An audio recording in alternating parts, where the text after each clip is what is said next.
Relaxing off week, bye week. Welcome back. Coach will open it up and then we'll take some questions. Just a reminder, raise your hand, we'll get you a wireless mic. Yeah, it was a good week. Thought we got healthier. Gave a couple guys, a few extra days. Got some good developmental work with our redshirt guys and our guys that don't necessarily play on Saturdays. So and then we prepared for North Carolina State some. It was kind of a three-part deal with a couple of big practices we had. So, but then we got back to routine yesterday. Yesterday was a Tuesday practice for us. Today's Wednesday, and get ourselves ready for Thursday night. Dorian Strong, he's very doubtful for this week. Taiwan Garbett, expect him to play. Keyshawn King, questionable. Armani Chapman, probable. So that's kind of a status update on a couple guys. Okay, I'll take some questions. You guys list Mansour as the starter at cornerback. What have you liked about just how he's approached the season and played so far? Yeah, he's a guy that, as I mentioned, he missed most of preseason camp with an injury. So he was not an early enrollee. So this guy has really learned things quickly and impressed us in short time. He's played corner. He's played safety. And, when the opportunity came, it just the game's not too big for him. He didn't seem nervous. He didn't get bright-eyed. He made a few mistakes and bounced back nicely from it. Competes. Very natural football player. And I think probably more than anything, he can anticipate things really well. He's a knowledgeable guy that gets it. So I've been impressed with him. A lot of freshmen or young guys in that cornerback group. Is a defensive play caller, does that make you nervous to have that much youth on the back end, or is it just kind of the way it is? Yeah, you have to be mindful of it. You can't not have it be part of your thought process. But I'm excited for those guys. I'm excited about, Devin and Cam. Mansour's just a little bit ahead of them, but those guys have us all excited. I think Coach Jones has done a good job with them, and their playing time will increase week by week. I'm curious, with NC State, does their offense look much different without Leary and Chambers taking over as quarterback? Do they do kind of the same stuff? What do you see from them? Yeah, obviously Chambers presents a little bit more of a run threat. I think that's more of his strength. Not that he can't throw the ball. He did over his career quite well, but I think formationally, motion-wise, there's some differences that set up the quarterback run game. As an option, you're asking your defensive unit to make sure that we have the quarterback pulling the ball covered every snap, and you wouldn't have said that previous to the change. I do think the young quarterback Morris, I think he's got a chance to operate a little bit more like Leary. I think the offense would look more, a little bit more similar with him at the helm than it would with Chambers. NC State's defense been really good against the pass. What have you seen on film? What kind of makes that defense go? Yeah, I tell you, they got a nice group, and I don't know if anybody jumps out necessarily. They play good, solid defense. They fit well. They play hard. They play fast. They don't have a bunch of breakdowns or execution errors. They tackle well, run to the ball well. I think it's a good, fundamentally sound group.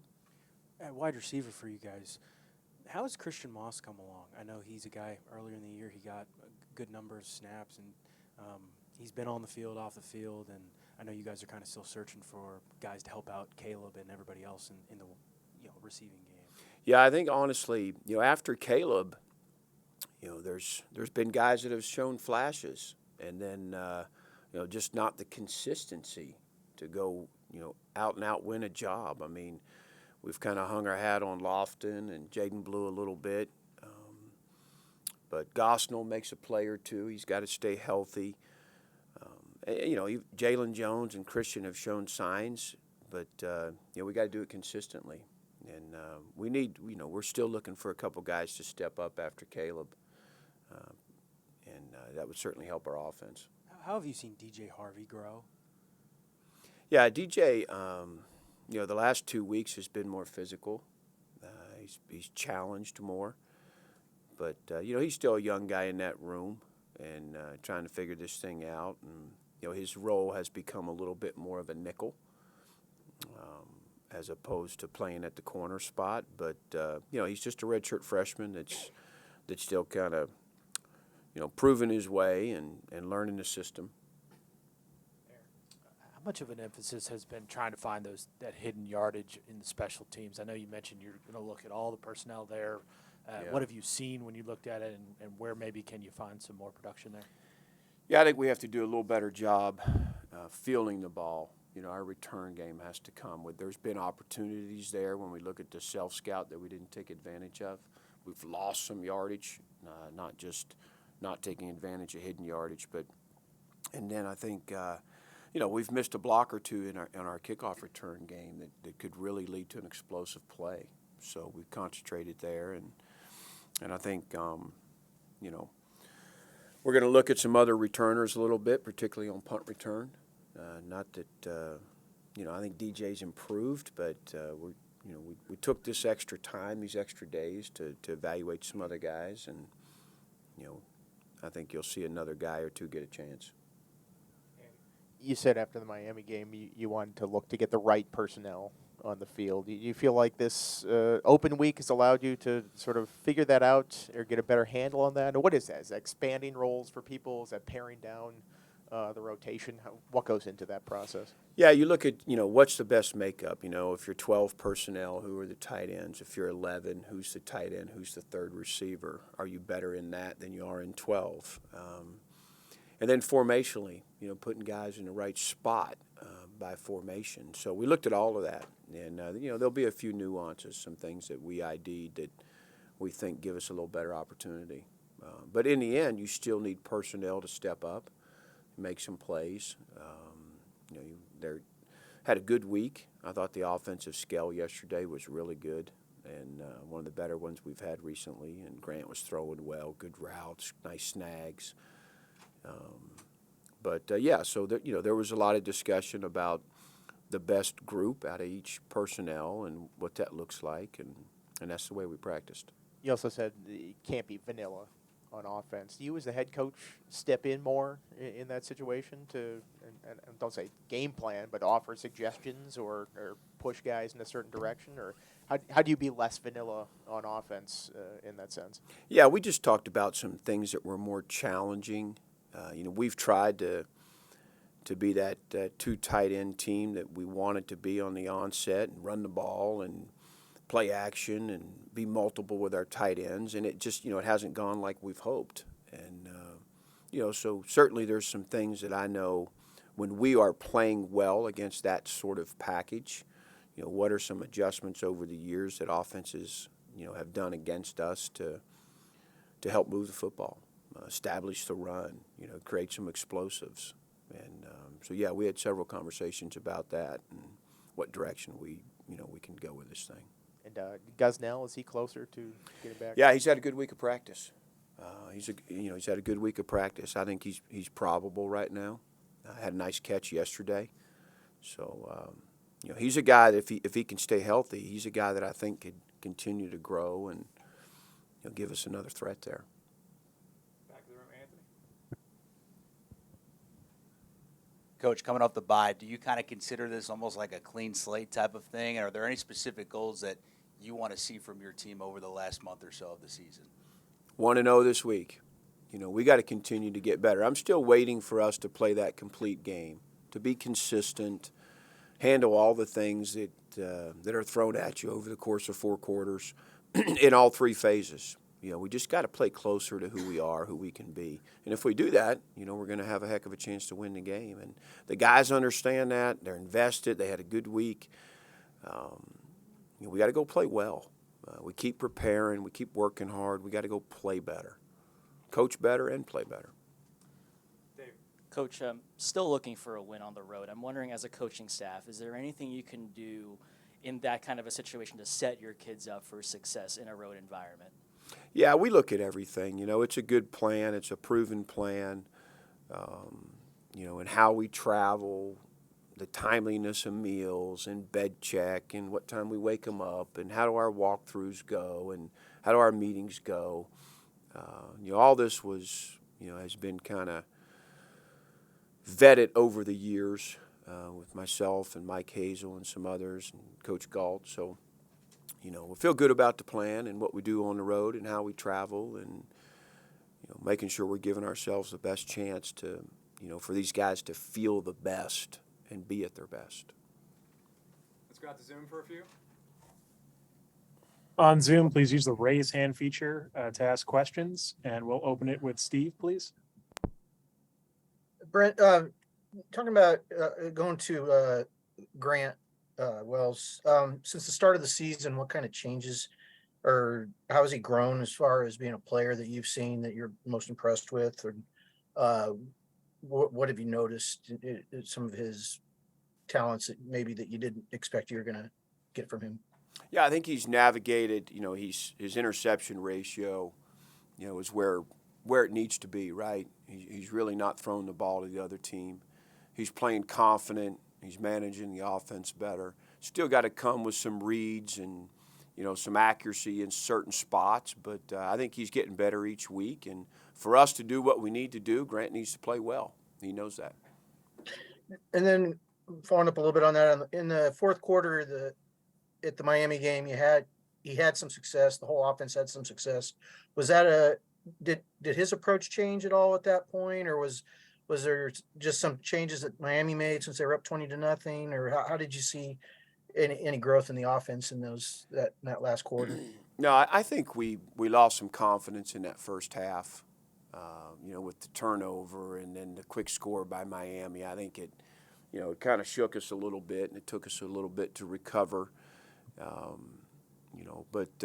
Grant's he's got to make plays, and he can do that. And you saw that in the fourth quarter. He moved around a little bit, threw a nice ball. Nick made a nice catch. I mean, I think, again, there's enough evidence there that we can do some things to score some points. We just got to put it all together. Can we go to David Teal, please?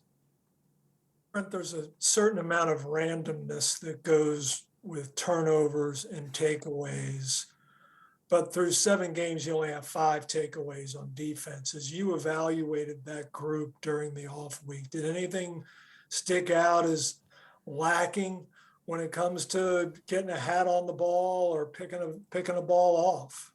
Yeah, I think there's a couple things, and you bring up a great point. We've actually protected the ball pretty well. We're just not getting takeaways. And so we went back and emphasized our strips and our punches, I think, which are important.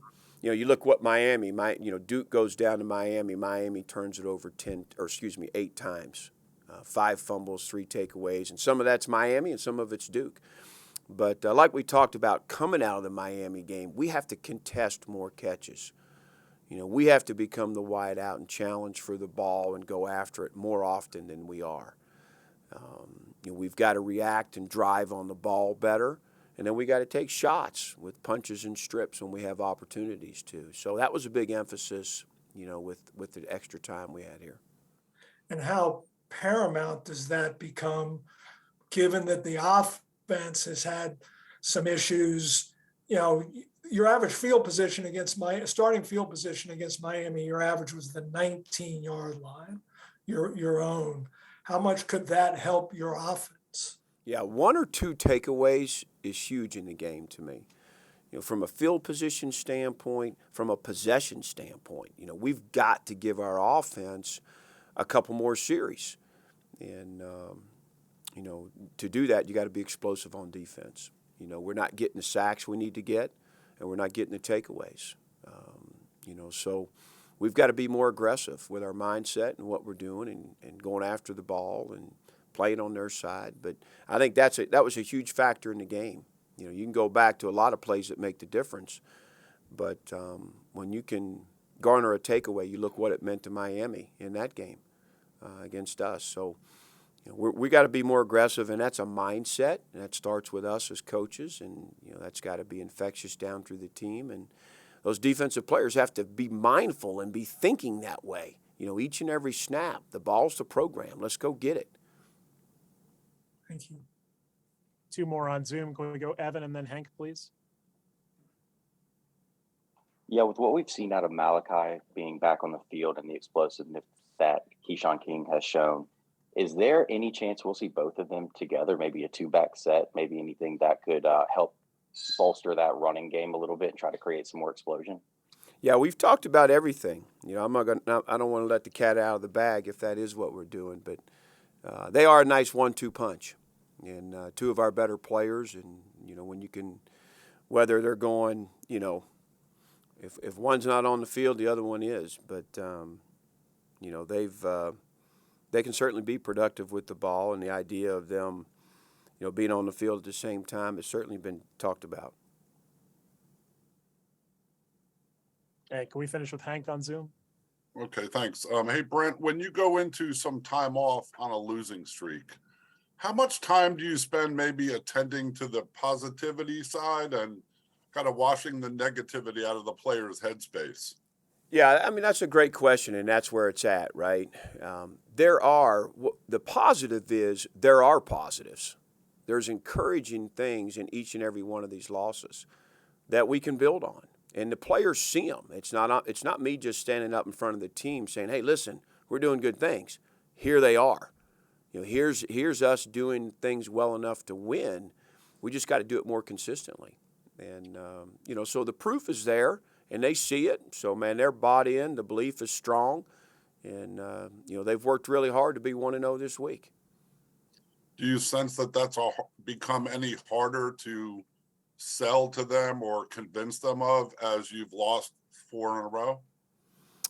No, I don't know. I mean, you come in there on Sundays, and those guys, you know, we hug it out, and we talk openly and transparently about what we didn't do well enough and the things we did well. It's not a magic show. You know, this isn't rocket science, and I tell them that all the time. And, you know, so we got to do the things necessary to win a football game. And right now, we just haven't done enough of them consistently enough. Thanks. Yep. Okay, Travis. All right. Anything else for Coach? Anything, guys? Appreciate it. All right. Appreciate y'all.